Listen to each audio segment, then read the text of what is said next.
So, today we're going to look at our common assessment and see if we can regroup the kids according to skill and mastery of the topics that we assessed. So, today we're going to discuss the common assessment, analyze our strengths and weaknesses from the SOLs that were on the common assessment, which were ask and answer, cause and effect, and author's purpose.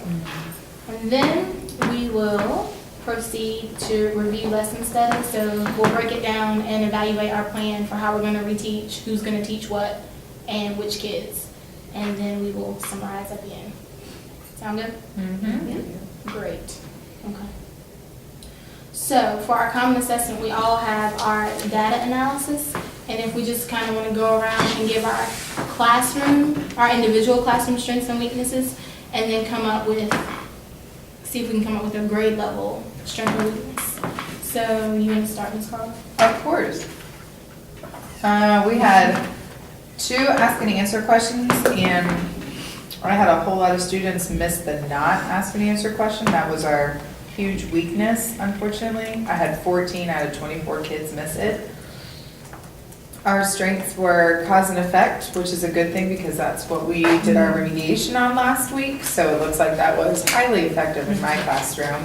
I only had 1 student miss 1 question. So that was my class strength. It was pretty good. I was pretty happy with how things turned out.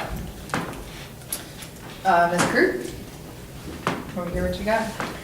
My class strengths were cause and effect as well. I didn't have any students miss cause and effect. And just like you, 8 out of my 23 missed the ask and answer not question. So that was definitely our weakness. Yes, please. Mine was author's purpose and cause and effect, where my strength and my weakness was ask and answer the not, because 10 out of my 24 didn't get it. That's the same for me, actually. The ask and answer not was huge. 14 out of the 23 didn't get that one. And cause and effect was definitely the strength for mine as well. They didn't do all that great on the regular ask and answer question, or as well as I thought they would have anyway. But the last time I taught it was red packet. But that's everybody, so they still didn't do as well as compared to the other classrooms. So, Ms. Miller? For my class, cause and effect was a strength. I only had 4 students missing cause and effect questions, and my weakness was the ask and answer not question. I also had 6 students miss the author's purpose, so I think that's something that my group can review also. And then you pulled out the SPED population? I did SPED. The strength was ask and answer, and the weakness was the not. I had out of 12, 10 failed that. So the ask and answer was a problem. Cause and effect was good too. I was gonna say, what was your strength? Can you say your strength? Cause and effect. Okay. Was the highest strength. How did Okay. they do on the regular ask and answer question? She said that was That fit out 50%. Okay. Out of 12, I mean, 6 and 6. strong. So it sounds like our strengths and weaknesses are pretty much You wanna similar do across the board. master, how we did this a whole grade level? Sure. For asking out of 106, this is out of all of our kids. So out of 116, only 46% passed the not ask and answer. So it's definitely something that we need. That's less than half that got that right. And it wasn't a tricky question, or it was just right there. It's right there.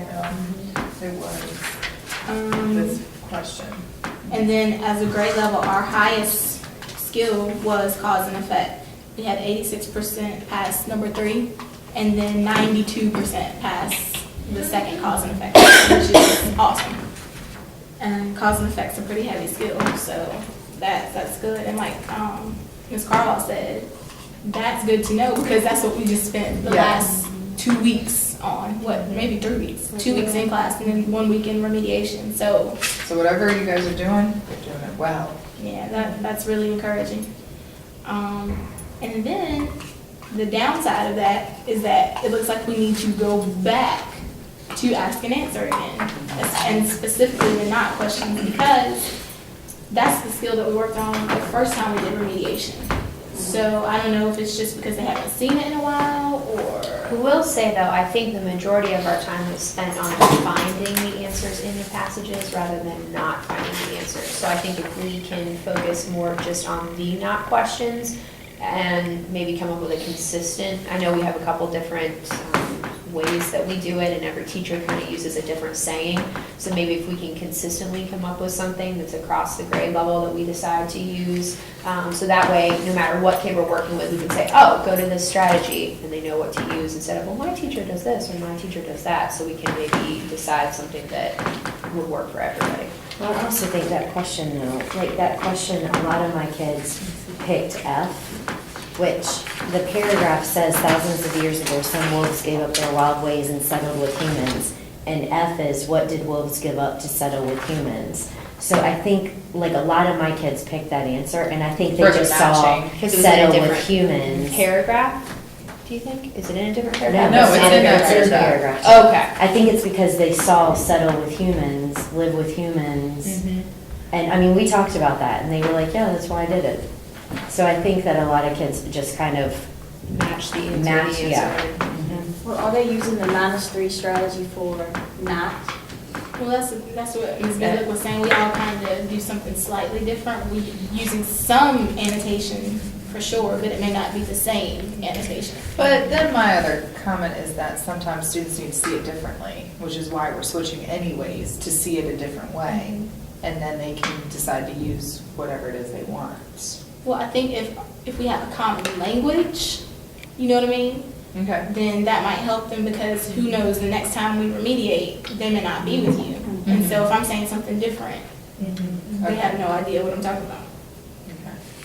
Because even with inclusion, But I know we had kids- different ways. Mhm. And so she was helping the kids that she was working with, and I was doing, and then, you know, when we would go back, I'm like, what is this? So, -3+1, that's what I use. so. I was never schooled in that. I was to listen. So, Not a school each other. do we agree that the next, so then for this next week, we'll do ask and answer, and with a strong focus on not questions? Okay. With one way to teach it? Well, maybe not one way to teach it, but just a common language to teach it. You know what I mean?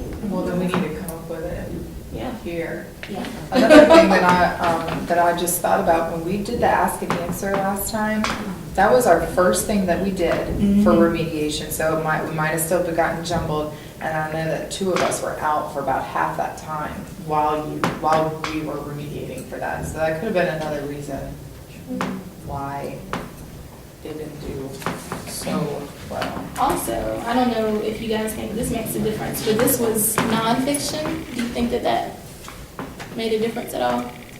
That it was nonfiction instead of like a story? No, because they saw it last week No. in the reading, like, Yeah, they saw nonfiction and I Love Guinea Pigs.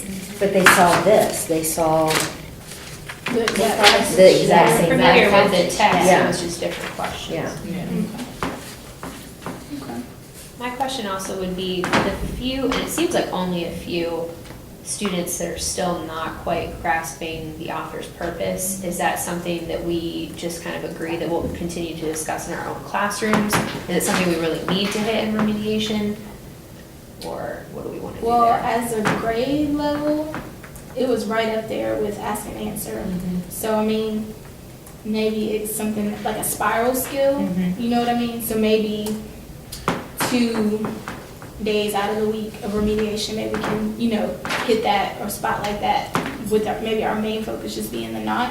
Because, I mean, And I we wonder do too, have- this specific author's purpose question, which is tough because there's only one, so you have Right. nothing else to compare it to, but, and I think I discussed this with a few of you, but 2 of the choices are possible, because G says explain how dogs behave like wolves, and J says give information about dogs. And I could see where both of those could be argued to be correct, but J is more general for the entire passage, where G gets more specific to maybe 2 One paragraph. paragraphs. Yeah. So, you know, for the students at least in my room, if they didn't pick J, they picked G, and I can understand their thought process in picking G. So that's where I wonder also if it was maybe just a little bit of overthinking, like, ooh, I think this is what it is because this is what I see happening, which is what we asked them to do, you know? So it might be just a little bit of an overthought, and, you know, that's where we see questions like that come up on the test where they call it a distractor. That's probably what that would have been, you know, it's a distracting option because it does sound possible. So that's where I just wonder, does it really mean that we need to completely reteach author's purpose? I don't think so. I don't, because I feel like, you know, we did spend a lot of time on that, and when we did our common assessment before, we saw that they were doing pretty well. So I say, you know, just continue to review it and just kind of watch it, and if we feel like we need to go back again, we can. On the benchmarks, wasn't that one of our strong, that was one of our strongest skills, was Right. author's purpose. Right. So I That might think just we're- be the question. I think we're good. Well, like, I think you said this, we can take like one of those remediation days out of, what, 7 or 8 remediation days? We can use one of them or 2 for author's purpose, because we know that they're gonna hit that on every single passage. And even if they don't hit it on passage, they're gonna hit it for a specific paragraph. So it can't hurt. All right, we are at 15 minutes. All right, that's perfect. Nice. Okay. Moving on. So now, how do we want to break down who teaches, who teaches what? I was happy with the group I had, but that's just me. If someone else wants that group, that's